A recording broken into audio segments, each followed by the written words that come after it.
بسم اللہ الرحمن الرحیم۔ قربانی واجب ہونے کا نصاب وہی ہے جو صدقۃ الفطر کے واجب ہونے کا نصاب ہے، یعنی جس عاقل، بالغ، مقیم، مسلمان مرد یا عورت کی ملکیت میں قربانی کے ایام میں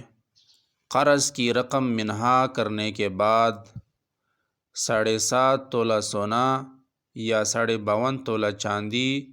یا اس کی قیمت کے برابر رقم ہو،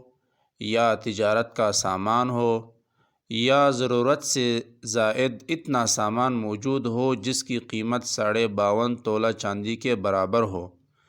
یا ان میں سے کوئی ایک چیز یا ان 5 چیزوں میں سے بعض کا مجموعہ 52.5 تولہ چاندی کی قیمت کے برابر ہو، تو ایسے مرد و عورت پر قربانی واجب ہے۔ قربانی واجب ہونے کے لیے نصاب کے مال، رقم یا ضرورت سے زائد سامان پر سال گزرنا شرط نہیں ہے، اور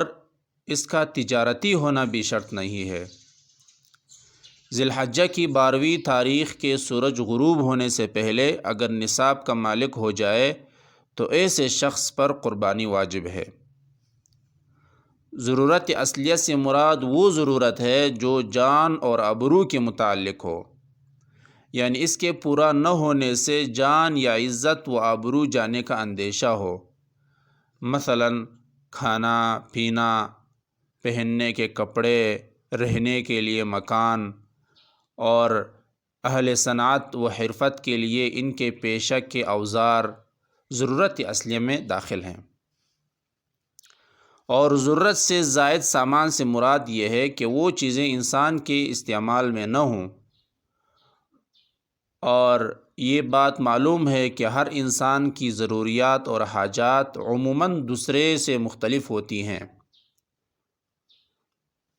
اور راجح قول کے مطابق ضروریات کو پورا کرنے کے لیے جو چیزیں انسان کے استعمال میں ہوں اور انسان کو اس کے استعمال کی حاجت پیش آتی ہو اور وہ اشیاء تجارت کے لیے نہ ہوں تو ضرورت اور حاجت کے سامان میں داخل ہے۔ لہذا جو چیزیں انسان کے استعمال میں نہ ہوں اور اس کو ان کی حاجت بھی نہ ہوتی ہو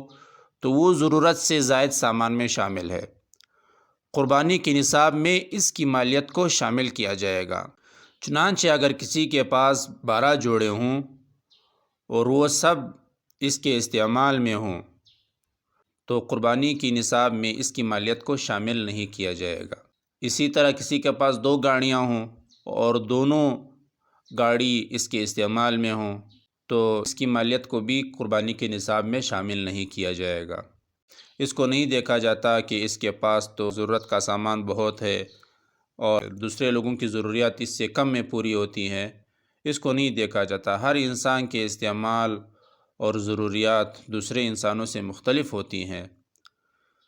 تو ہر ایک اپنے اعتبار سے حساب لگائے کہ کون سی چیزیں اس کی ضرورت میں داخل ہے